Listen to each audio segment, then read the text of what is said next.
I'm going to introduce our first speaker. I already mentioned his name. This guy's been a friend of mine for a long time. He is one of the best strength coaches in the world, and he's a fantastic person, father, husband. He was a strength coach. Some amazing places. University of Tennessee, University of South Florida, Eastern Michigan, which was awesome because I got to hang out with him for a long time, Cincinnati Bengals, and now he is able to go out kind of on behalf of Play University, or Play USA, to spread the word about strength and conditioning. And he's a fantastic guy, and I think everybody is going to really appreciate his message. Dave. We're going to have some fun with these things. Everybody, please give a big round of applause for Ron McKeefery.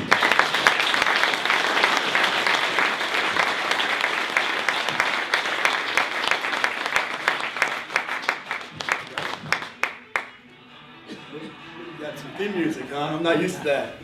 Good morning. How we doing today? Good. Well, I'm excited to be here. Jim, like he mentioned, we go way back, and he is honestly a mentor of mine, and I appreciate his friendship so much because through my career and his career, we've kind of aligned along the way, and he is absolutely one of the best movement guys in the world as well. And I've leaned on him a lot with that, but through that, I've learned a ton from a passion standpoint, from a way to go about your business in the right way. And I think you guys would all agree with that, the people that know him. He goes about his business the right way.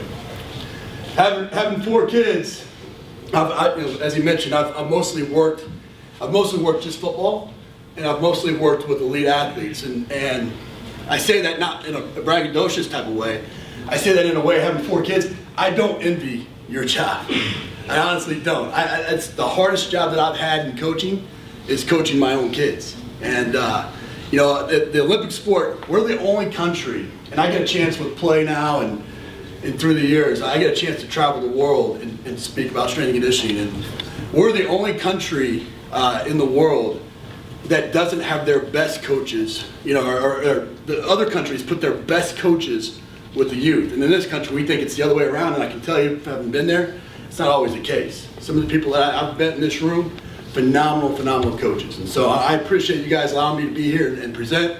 I'm going to learn from you guys for the rest of the day as well, and if there's anything that I can do along the way after this to help you out, I'm happy to do so. So it doesn't take you long in this business to know that change may be the only constant out there, right? Can we agree on that? Yeah. And establishing a culture or changing a culture might be the hardest thing that you do in your career. Sets, reps, schemes, methods, all those things. Those things, that's the easy part. Give me the back of a napkin and I can write you a great program. Getting a kid to buy into you, getting a kid to buy into your vision, that's the hardest part. And the problem with that is, in our exercise science classes, in our kinesiology classes, in our biomechanics classes, we did not learn those traits. We didn't learn those traits.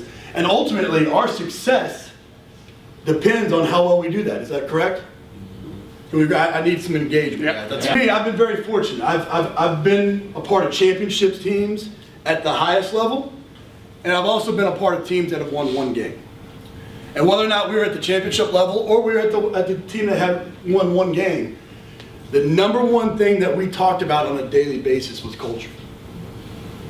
And establishing the culture, changing the culture, trying to get us in the right direction, or trying to maintain the success that we've had. It was very rarely the tactical information that goes into wins and losses and sets and reps and all those types of things. And so there's been a bunch of experiences in my career. I've been very blessed and fortunate to just been the product of the places that I've been. But when I went, there's really 3 experiences that I've had that really kind of taught me that culture is a state of mind. It's what you make of it. You have complete control over that. When I went to the University of South Florida, I had coached at Kansas City Royals, Tampa Bay Buccaneers. I went as a 22-year-old head strength coach to the NFL Europe. And when I came back, I took the job at the University of South Florida. And at that time, University of South Florida, and you may not even know about them that much now, but they were a 1AA non-scholarship program at the time. And so that means we didn't give scholarships. We started from scratch. I came in year 2 of existence. They didn't even have football prior to 2000. They practiced the whole year. And when I came in, you couldn't walk into any store in the city.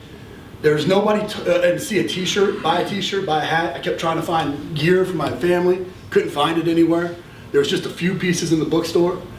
You went around town, you didn't see anything. And what we were able to do there is we were able to go from non-scholarship, 1AA, you'll never beat anybody, to in 10 short years, we went to 6 straight bowl games. We went from 1AA to 1A. We ended up being a number 2 ranking at one point in the country. And the only thing that catapulted that was the belief in the room. The people that were in the room, that were working with the team, had a deep-seated passion and belief that we could change the culture, we could change the perception. That's powerful. I mean, it would be like saying, I don't know, give me a local college, a small college would win the national championship. That was kind of the same type of mentality. The second experience that taught me culture, and I was talking about this last night with somebody, but I went from South Florida to become the head strength coach for all of Army Special Operations. So Army Delta, Ranger, SF groups, the whole deal. And as a strength coach, your mentality, right, principle based, you're gonna go overload principles and progression, and if you take them to failure, that's a great thing, right? Agreed? Mm-hmm. Right? And so one of the first days in the weight room, I'm sitting there and I'm telling this guy to go to failure, and I'm the only guy, so I'm bouncing around and putting out fires. And I told him to go to failure on pull-ups, and I look over. He starts and he's going well, so I move on. And about freaking 2 minutes later, I look back over there, the dude's still going. He's still going. And he's like, screaming and shaking and the whole deal, and he's still going. And finally he blacks out and he falls and he busts his chin open. And so, of course, what would you do in that situation? Yeah. Like, no, there's no part of you that does that. But in the immediate second, in the immediate moment, you run over there like, holy crap, I just freaking hurt somebody, right?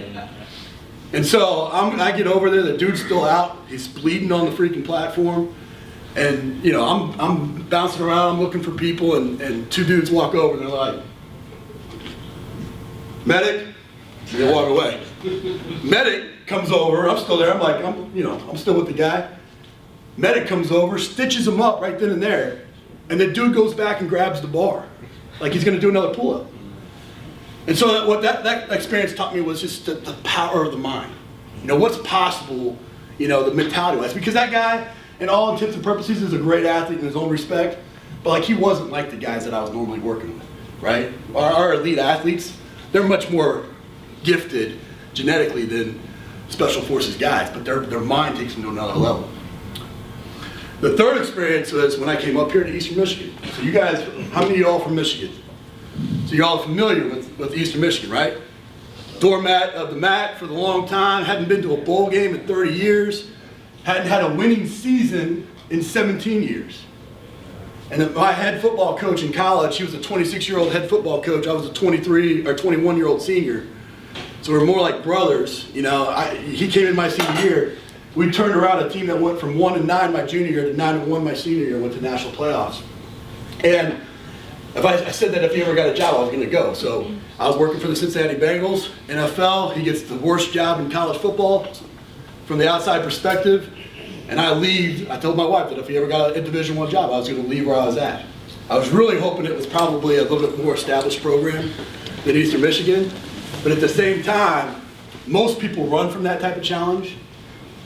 And both him and I were running towards it, because when we really ultimately get down to it, there's a great verse in the Bible that talks about, you don't throw a light into the light, you throw a light into the darkness. And as coaches, that's ultimately what we need to do. It's easy to coach the kids that want to come in and work extremely hard. It's easy to write programs for the very, very gifted. What's hard is when they don't want to do it, or what's hard when you don't have that gifted athlete, And so we need to be those people that want to go into the darkness and reach back. So for me, strength and conditioning has kind of always been my ministry. That's just the way that I give back to the Lord and to the world and whatever. And I try to do that. I often say that I'm a much better behavior coach than I ever was a strength coach. And so for me, this idea of culture really started with this statement right here. So it says, for things to change, somebody somewhere has to start acting differently. Maybe it's you, and maybe it's a team. Because for me, and like Jim said, when he was 23 years old, he had all the answers. I had all the answers as well. But as I matured in this profession, I started to learn that at this point, 20 plus years in, I'm just starting to learn to ask the right questions, let alone have any answers, right? And so for me, it was challenging for me to say, you know what, that might be me. That might be my challenge, not the kids. We'll talk a little bit about growth mindset versus fixed mindset in a few minutes. And so there's several books that there's a list of 10 books that I recommend coaches read, and out of that 10, top 5, there's 3 in the top 5 that are written by authors named Chip and Dan Heath. Okay, anybody read Switch before? One person? All right, if you have not read Switch by Chip and Dan Heath, it's the absolute best book when it comes to changing a culture. They also wrote Made to Stick and Decisive, and all 3 of those books are phenomenal books for coaches to read. But in their book Switch, they're talking about change and culture, and they use this analogy or this picture to portray their message, all right? And what they talk about is a man riding an elephant down a path. And so if you stay with me here, the man is your rational side. There's 3 components to change. The man is the rational side. The elephant is the emotional side. And the path is the situational world. And so for you to change, that rational mind, that's pretty small compared to the elephant, correct? Yeah. Right? So if that elephant wants to go left, it's going left, right? No matter how much you tell it that eating right is good, sleeping right is good, working out hard is good, being compliant is good. When you can tell the rational side of the athletes anything you want, you still got to do that. But you really got to tap into that emotional side, right? And ultimately, if there's a freaking log in the road, what's that elephant going to do? It might just stop completely if you know anything about elephants. And so to change culture, you have to really do 3 things. First, you have to direct the rider. Second, you have to motivate the elephant. And third, you have to shake the path. And so I want to talk about that rational side, that directing the rider. It's probably the part that makes sense to us all, and oftentimes that's the part that we focus on as coaches, because we're like, okay, we went to all this school, we got all these certifications, we went to the IYCA clinic, we came back with all this information, it's scientifically based, do it, because I said to do it, right? And it should be that easy, right? But it's not often. And so Chip and Dan Heath, they talk about following the bright spots when you're directing the rider. So in the early 2000s, the World Health Organization, they went into a Vietnamese village, and that this particular Vietnamese village had an extremely high mortality rate. They were starving to death. And so the World Health Organization had went and sent 7 different groups in, and every one of the groups went in, and they, one group was like, okay, it's the way that you guys irrigate. Another group went in and it was the way that you process the food. Another group went in and said it's the way that you distribute the food. They identified all these different problems, and every single one of them failed. Every single one of those groups failed. 7 groups went in. And it was at almost epidemic proportions. And so they were all about to just basically throw their hands up and quit, and this village would have wiped out completely when they sent an 8th group in. In that 8th group, what they did is they sat back and they simply observed. They sat back and they just watched what was going on, and they identified the bright spots. They looked for things that were going well. And as coaches, what happens oftentimes, it would have been very easy for me as a coach to go into Eastern Michigan and say, okay, well, they just had a player murdered on the team. Not just died, but was murdered on the team. Would have been easy for me to say, there's 50 out of the 75 guys that tested positive for drugs the first time we tested drugs.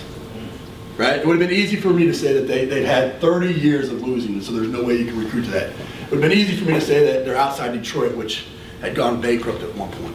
It would have been easy for me to point all the problems that existed, right? That would have been very easy to do. And then try to fix those problems.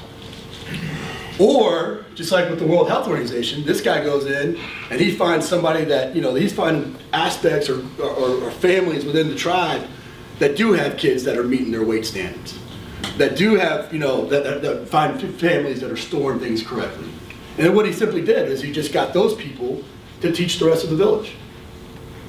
It was that simple. And what was epidemic proportions ended up turning into a complete change in culture in that environment. And it's 100% fine now. And so there's this positive, negative asymmetry that exists. We focus on the problems as coaches oftentimes. The kid's not coming in, we're focused on all the problems. What we need to be doing is we need to be identifying those bright spots. So the second thing you need to do is you need to script the critical moves. We got a bunch of complex problems. What do we typically do? This is the interaction part again. We try to solve them. Evaluate. You evaluate, you continue to do that. But oftentimes what we do is we provide a bunch of complex solutions to those complex problems. Right? So as a strength coach, I got a problem getting athletes to, the athletes at Eastern Michigan told the old staff to F off and didn't come out at halftime of a game, about 10 guys that all came back. So they didn't have a great mindset towards that. And so they weren't wanting to come to workouts and things along those lines. And so what typically most people do is they sit there and they say, okay, what I'm going to do is this complex problem is I'm going to create this complex solution and I'm going to have 50 different lifting groups. And so there's no way that they can miss. There's no way they can miss because I've given them, I'm working myself to the bone. I've got 15 straight hours of training. They can get to one of those sessions. You probably do that in your setting with different facilities. Oh, they're not coming at 9 o'clock, so I'm going to make it 9:30 on this day. And then all of a sudden, your schedule is different every single day of the week. And what I ended up doing, or what I thought was something that you should look to do, is I simply took and put the group together into 2 lift groups. And so what happens when you have those complex solutions like the multiple training sessions, you got one guy that's sleeping in, you got one guy that's eating Cheerios in his underwear on the couch, you got another guy that's playing video games in the house, and you got a guy that has to go lift. All 3 of those other things sound a lot more fun than having to go get your butt whooped by me. And so what I did is I put them all in the building at the same time. I went offense, defense, or skill and power, and I brought them all over, and one group met, and the other group lifted, and everybody was in the same building, so there was no excuses as to why you weren't there. And so a lot of people say, well, 2 groups, you didn't even work. Well, that's not true, but the reality is that we solved that problem by just scripting success. Oftentimes what we do as coaches, because that's typically we were pretty successful athletes, and we were pretty much self-motivated athletes, we project that and expect that from our athletes. And the reality is that it's a means to an end for them. It's not, you chose to do this with the rest of your life. They're just doing it because it's what they got to do to play the sport that they love. And so you got to script out those critical moves, and early you have to be very coach-led. We want them to be player-led, I get that, but early on, take all the decision out, because when there's decision, there's ambiguity. When there's ambiguity, there's anxiousness, and when there's anxiousness, that frightens the elephant. That frightens the emotional side, right? When there's too many different solutions, it frightens them, and so they panic. Next, you got to point to a destination. This is what most people probably do, and I do it too, and I appreciate it as part of the process. Set goals. Have player meetings and set goals. And so what I do in my player meetings and setting goals, half of the meeting is defining good. Whatever that may be. So if you're in a high school setting, you're working with high school athletes, define good. When you're youth, get the national standards. When you're elite, college, get the NFL standards. You get the Olympic standards. You find out what elite is or what the standards are, and you define that, because oftentimes they don't know. They don't know. So when I was at the University of South Florida, I would give the guys a questionnaire, and on the questionnaire I'd ask them, not do you think that you hope one day you'll be an NFL football player, but do you believe you are an NFL football player? And this is back early, so we didn't have as many NFL guys. I mean, at this point, I can't even count the number of guys that we've had to go on, but this was early. We had maybe 1 or 2 guys every year. The national average is like 20%. They got the draft going on right now. It's like 20% of college football, right? But given that questionnaire to 105 guys, I get 104 of them back saying, yeah, I'm an NFL football player. One guy said he wasn't, and that one guy ironically ended up being a draft pick. And so their mindset is that they want to go to the NFL. Very easily, I can look, and this right here, does this have a laser on it? Yep. Push the middle. Oh, the middle? Middle circle. This right here, this column right here is the NFL draft average. This is the top 5% of college football. This is the range. This is where they're currently at, and this is their goal. Okay? So very easily, if the average there, this is a linebacker, average 225 is 24 reps at the combine. So top 5% of college football is doing 24 reps at 225. And let's say my guy is doing 5. Well, very easily I could crush his dreams, right? I could say that you're not going to be an NFL football player. It's probably, I could do that very easily. I can make that argument. But I would much rather be a dream lifter as opposed to a dream killer. So what happens is, those coaches, and this happens a lot of times with the coaching staffs that you guys work with, they have this negative, it's like this kid's never going to make it. And his goals are too far out of reach. And for me, you couldn't have told me, even playing NAIA college football, that I wasn't going to be an NFL football player. You couldn't have told me that, even as a college senior. Now I had opportunities to try out and all those types of things, and so that I could say that I kind of did it. But the reality was, I shot that. There was a lot of people in my life that said, "There's no way, no how," and every one of those people, I was like, "Take a freaking hike. I don't. You're dead to me at this point." So I could be that dream killer, but if I'm that dream lifter, now I become the only person in the room that can help them accomplish their dreams. You're doing 5 reps, buddy. How do you think that you get to 24 reps? Who in this building can help you do that? Now I become the person that can help them accomplish their goals, and I've given them the standard. So so when they're dancing over there at the water cooler, right? I can walk over instead of screaming and yelling and cussing them out and do all this stuff. I can be like, "Hey man, didn't you tell me that you wanted to go to the NFL? You told me you wanted to go to the NFL. So you did 5 reps. We're doing bench press. Why are you over here at the water cooler?" And it becomes a much different conversation. And so you've heard long-term goals, short-term goals, and all that. The long-term goals, that's the draft average. That's what I hope that we can get to. That's our long-term goal. We set the range because I don't want to discourage our freshmen. When our freshmen come in and they are doing 5 reps, I don't want to kill them. I want to look and say, okay, at the combine last year, the range, there was 11 guys that did 220.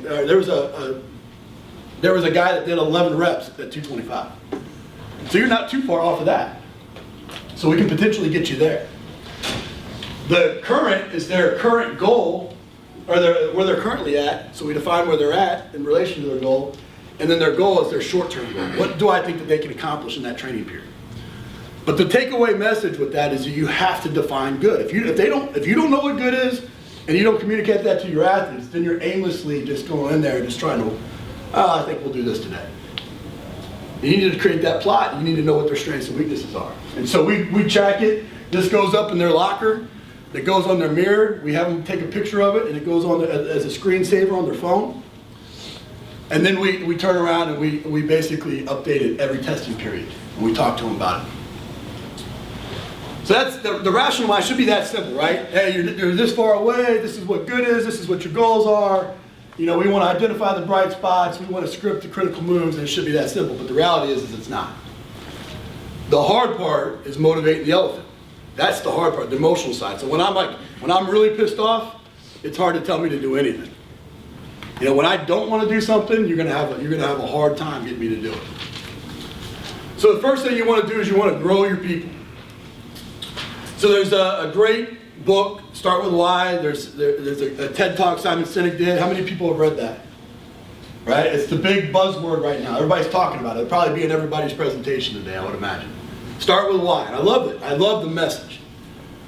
But the problem with starting with why is people don't often know how to get to that. How do you get to why? It's one thing just to say, okay, what's your goals? Oh, okay, cool, you want to play in the NFL, that's great.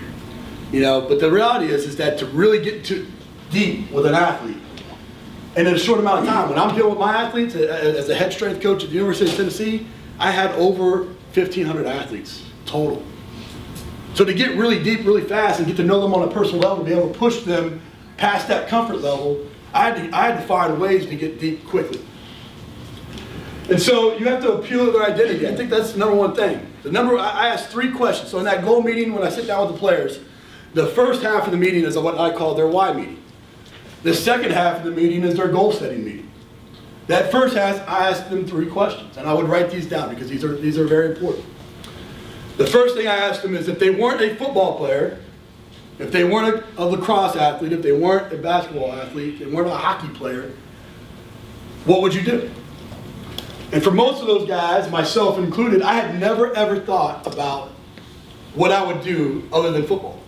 I don't even know how I would have answered that question in college. But what I found is when I ask that question and I really dig deep and I really drill down, what happens is they, I get answers like, you know what, Coach, I want to sail around the world. Coach, I want to go back to my community and I want to make an impact. And I come from nothing. I want to give back to athletes. Coach, I want to be a teacher. I want to be an engineer. I want to be this. I want to be that. Because ultimately, even if they go on in the NFL, they're going to play 8 years at best. Maybe 10 years at best. And then they're 33 years old, and now what?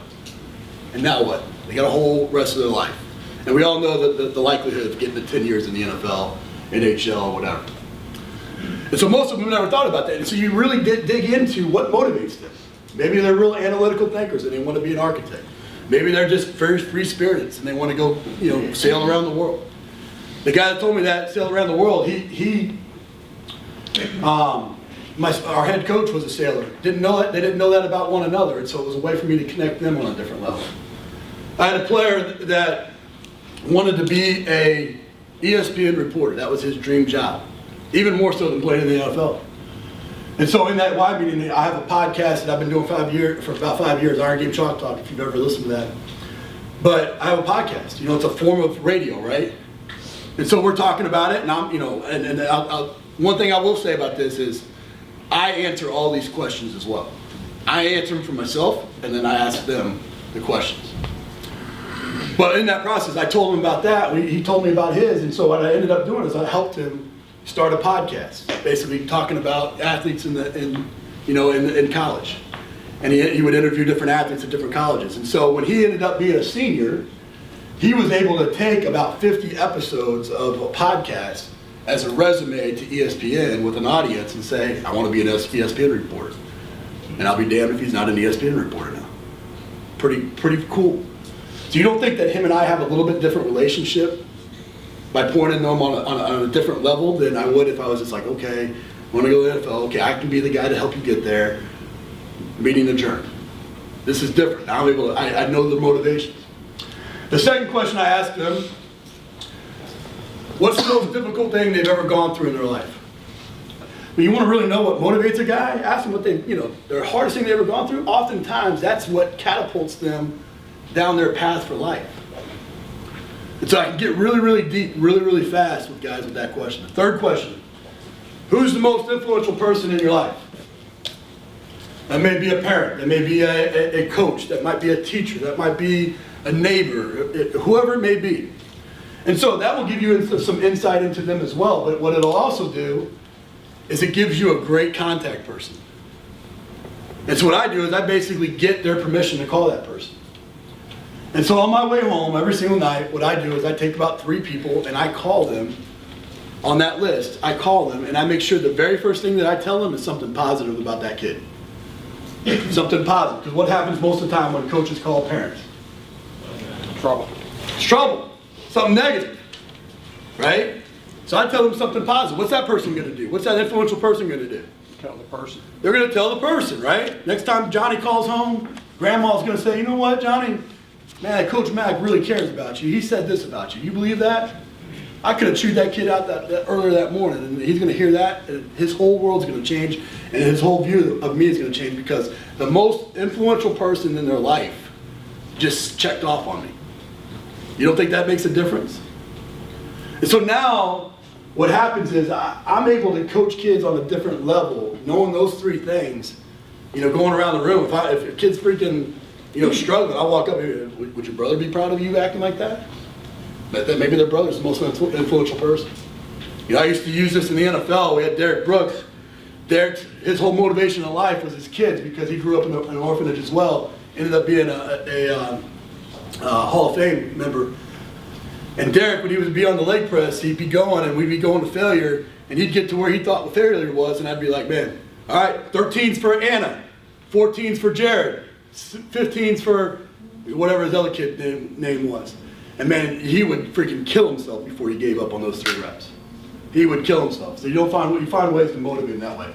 So I'd encourage you, the takeaway message is, don't just say, okay, what's your why? Really drill down into what is your why. You know, what makes you.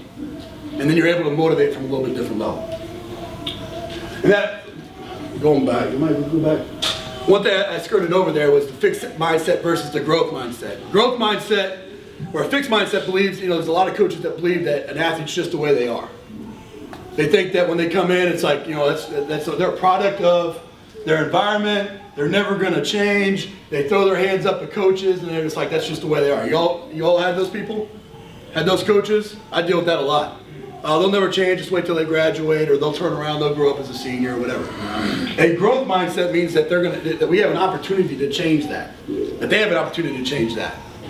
And so I would challenge us to make sure that we all are going into situations saying, you know what? We believe in growth mindset, because if not, we might as well just pack our bags and just stop doing what we're doing, because we can't affect anybody. Next, you got to find the feeling. There's 2 methods to change behavior. First, there's analyze, think, change. That's the way it should be. We should see a problem, we should think about it, and we should give it a solution, and they should change. That should be it. It should be that simple. Hey, you're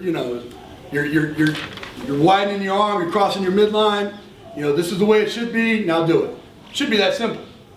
The reality is it's not that simple. What happens is there's this positive illusion bias. Athletes they're always got this barometer of, you know, well, I'm not that bad. I see what he's doing, and he's fast, right? Or you know, athletes are showing up late. I only showed up 1 minute late. That guy showed up 15 minutes late. They always kind of put it back into this, like, I'm not as bad as type of situation. And so it's very hard to change that analyze, think, change. What is very easy to do is this see, feel change, and use both positive and negative emotions. Negative works really, really well, and most coaches do it. We were talking at dinner the other night, and you know, I was with my son, and he was playing youth football, and they had 4 or 5 different teams going on, and at one point in the practice, for all these 4 or 5 different teams, every single team was doing push-ups because they had gotten in trouble. And I just went up to the director. I'm like, you know, we're coaching a lot of football right now. You know, it's not really what we're about. But that negative reinforcement, you know, do this or else type of mentality, that's effective. It's the stick, right? It's the carrot and the stick. If I give the stick, yeah, you're gonna end up doing it because you have to. There might come a time, like especially if you go work with NFL players, those NFL guys, they didn't have to do what I wanted them to do, right? I wanted to make sure that I used negative reinforcement sparingly. You know, occasionally I would do it. So like for Eastern Michigan, I'm showing the stadium here, our punishment set on day 1, and it was very non-emotional. I think the challenge with young coaches is that we confuse passion with emotion. We have a very emotional response to a solution when we're trying to show our passion. We work in 13 hours a day. We chose to do this with our life. You showed up 5 minutes late. You should have cared more. So we have an emotional response. What we need to do is just be non-emotional and be like, okay, our policy, what was our policy? Our policy was that if you got late, it's 100 up downs. Do your 100 up downs, let's move on. It should be that. It should be like that. If it's a pattern, then you address the pattern. So for us, if you're late, it's 100 up downs for you, or it's 200 up downs for you, 100 for the athlete or for the team, and then it goes up a second level, and then the third level it counts as a miss. A miss is 8 laps around the field. It's 800 yards of up downs, and it's 8 prowler pushes. It's a miss. No matter what the reason, it's a miss. That's the deal. The second time you do it up down every 5 yards. The third time you do it, you're suspended. It's that simple. And if you define the accountability structure and you stick to that 100%, it becomes a very transactional type of deal with the negative. I think the transactional action with the negative is what's important. You know, the opposite is this positive, it's focused on the positive emotion and really affecting and looking for curiosity and joy. That's where the spirit lies. That's what their passion lies. And if you can use positive emotion to reinforce things, it's going to get you much more bang for your buck. So this is, we had a morning agility workout, and you know, we had to come in, and for the first part of the year, I mean, this is a couple of years back, 4 or 5 years back, you guys probably remember that snowstorm, but it was literally like minus 16 out, minus 8 out for a week. And so, at the end of our agilities, our last agility session, it was 32 degrees outside, and it felt like a freaking heat wave. And so, we're going over to the agility session, and I'm like, you know what, let's go outside.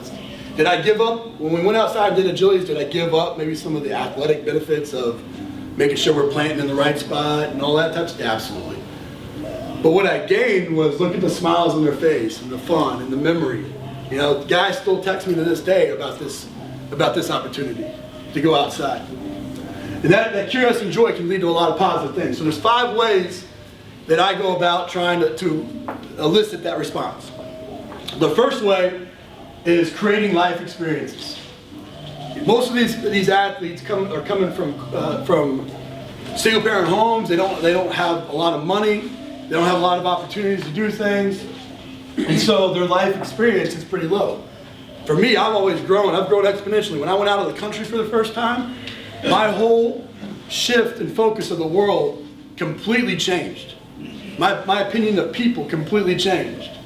You know, when I went to the Middle East for the first time with Special Forces, my whole world changed. My viewpoint changed. You know, it's the same thing for our athletes. And so everywhere I go, I try to find life experience type of actions that we can do to get the athletes to grow as a person. So this was our leadership team at Tennessee, our seniors. What I did is I had them pick a person on the team, and on a Saturday I told them to meet me at this mountainhead trail, and we went, basically it was 11 miles up, and we hiked it with the team, and we had a little presentation at the top, and then we went back down. Most of those guys, I mean, I had several guys on the team had never even seen a mountain, much less climb the mountain, right? They'd never done that before. They'd never seen the Smokies like that. That's a life experience. This is Eastern Michigan. You know, they have at Ford Lake. You guys are probably familiar with that. They have the polar plunge. Excuse me. They have the polar plunge each year. Trust me, as a guy that did most of my coaching career in the Southeast, jumping in freezing water when it's like 5 degrees outside. That day it looks like it was sunny, but that wasn't. That was like 5 degrees outside. That was the absolute last thing I wanted to do, was jump in. This day was even worse. This day was even worse. Freezing cold. But you know what? It was a life experience for me. It was a life experience for the athletes. And what you also see is that I'm participating in that as well. I'm right there with the guys. And so each year, the first year we did it, we had like 5 athletes do it. From then, it became like 25 athletes to a point to where we had the entire team doing it. It just grew kind of naturally. This is Warren Dune State Park. This is up north.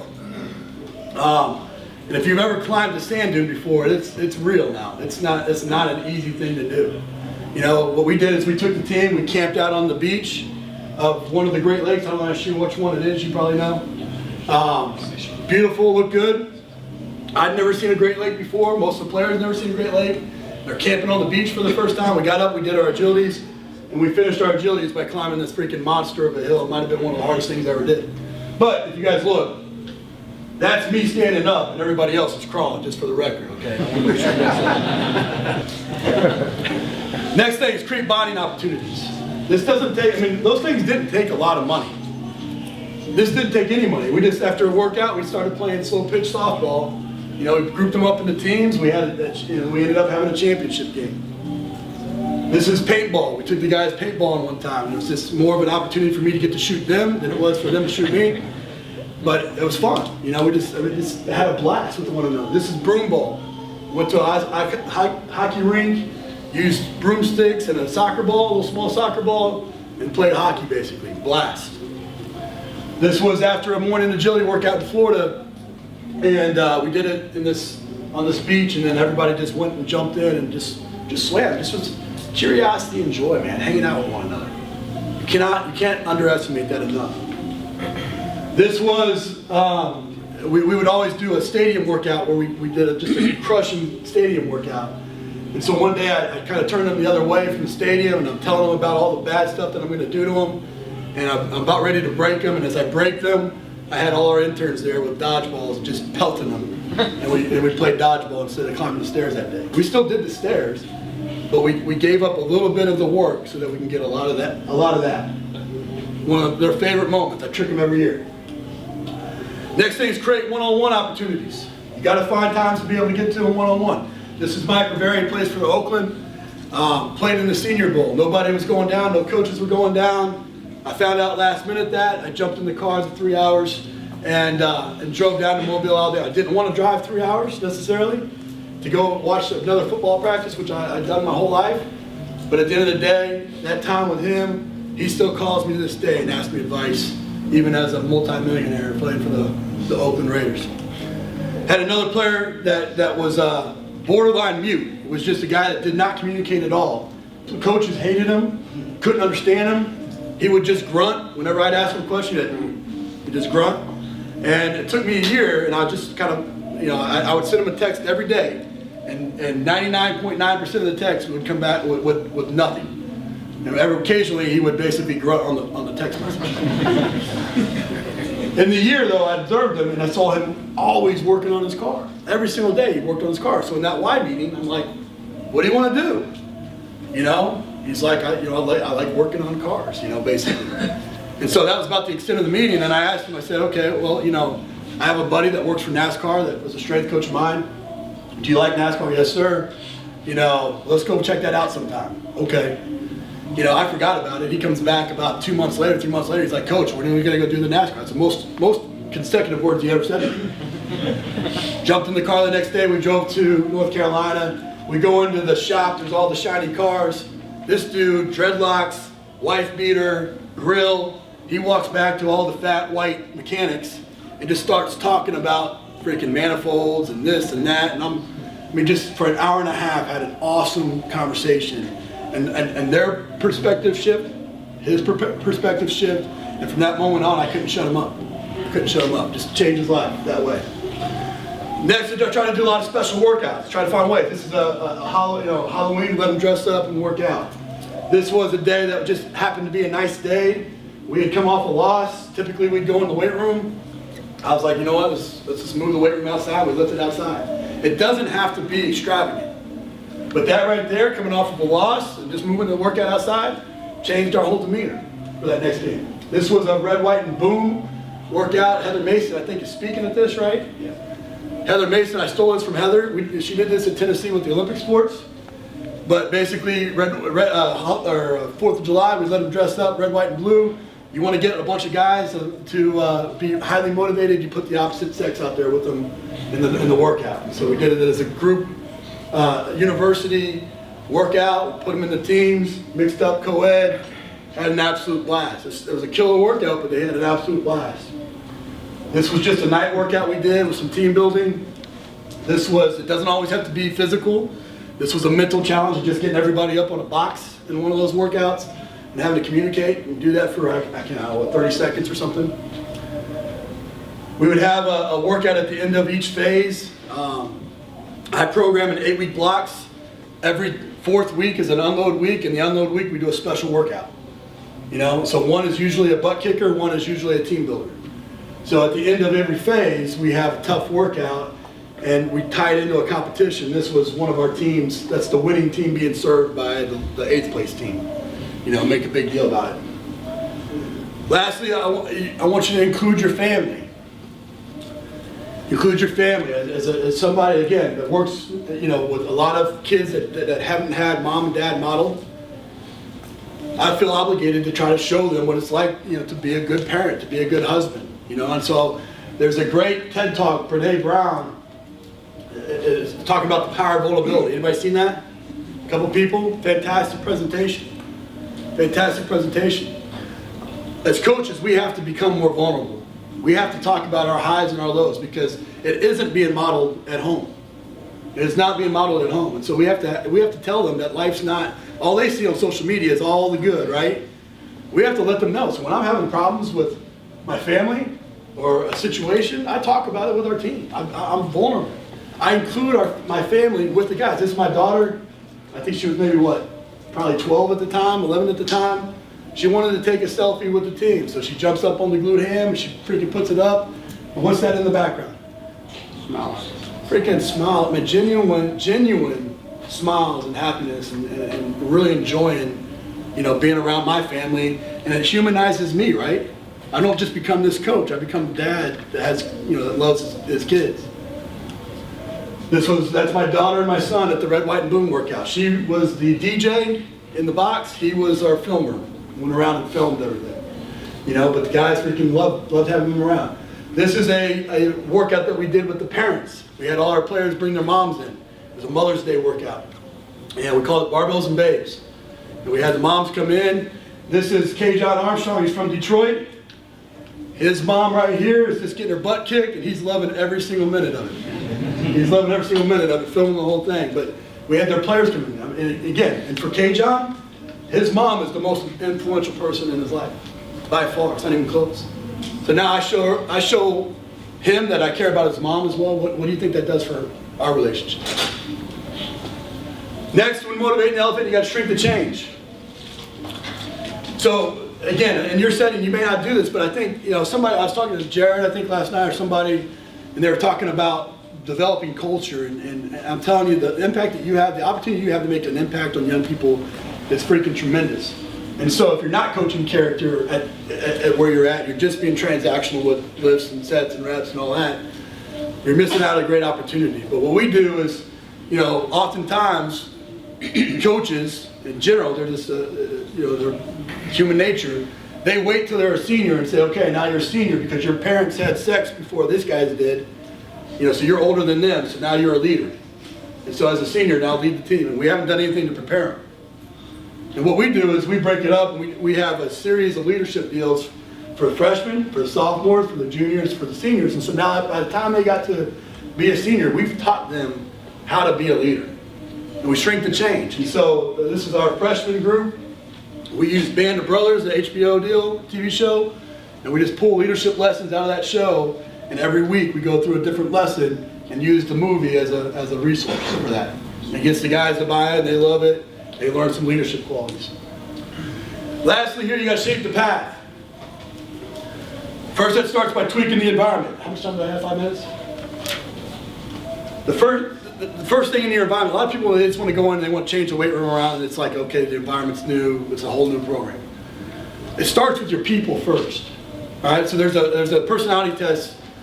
You've all heard of the Myers-Briggs, IMTJ, all that stuff. There's one by Gary Smalley called, I'm not even sure, it's Gary Smalley personality test. But basically you're a lion, you're an otter, you're a beaver, you're a retriever. Everybody has strengths, everybody has weaknesses. You take the test, you find out who you are. I'm a lion. I'm a guy that likes to be in front, I like to pound my chest, I have good vision casting. But when it comes to details, I'm the absolute worst. That's not my guy. I'm not that guy. The beaver, meticulous, places everything in the right spot. Has like 20 different to-do lists and has to-do lists for the to-do lists. But that's not the person that you want in front of your team, right? Pounding their chest and getting everybody going. The otter is the playful one, right? They're the one that's bouncing around, dancing to the music, freaking high-fiving the guys, all those types of things. But they're not the one you want handling your discipline, right? The retriever is the most loyal person you have on staff. That's the person that when you leave the room, nothing changes, right? But they're not ready quite yet to be the leader. They're not ready to quite be the lion. And so when you're hiring, this is the most important lesson I've learned in hiring. I wanted to hire what I thought was good. I'm a lion. I thought I was a good strength coach, so I only hired lions. Well, what happens when you put freaking 3 lions in a cage? They're going to freaking fight each other, right? That's exactly what happened. They're freaking every day. I'm like, God dang this guy, right?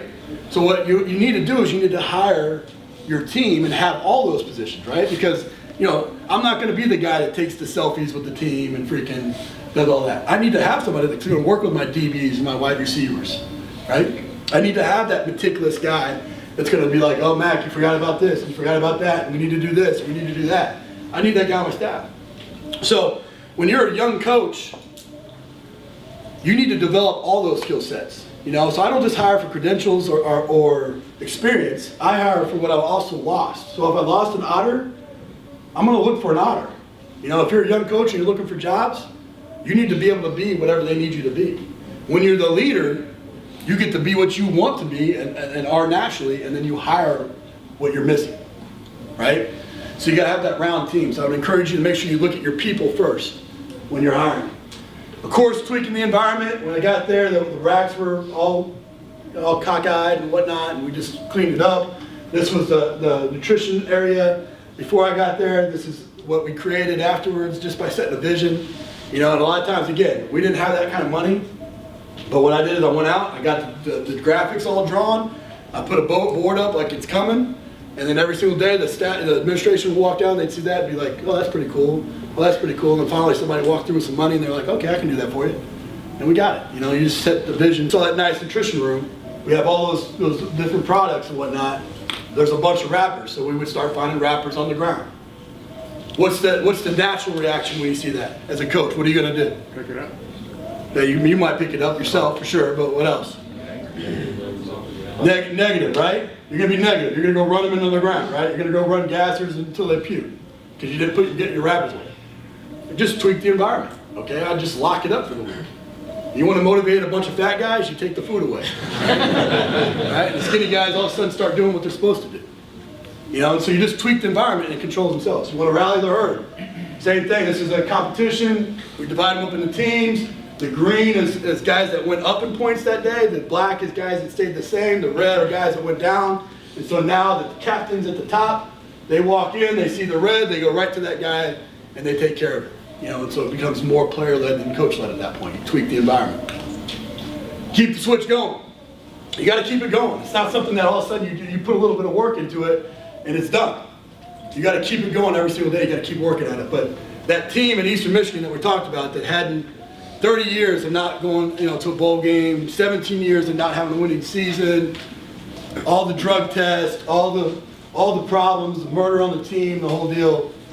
Last year went to the very first bowl in 30 years, and we went from 1-11 to 2-10 to bowl game.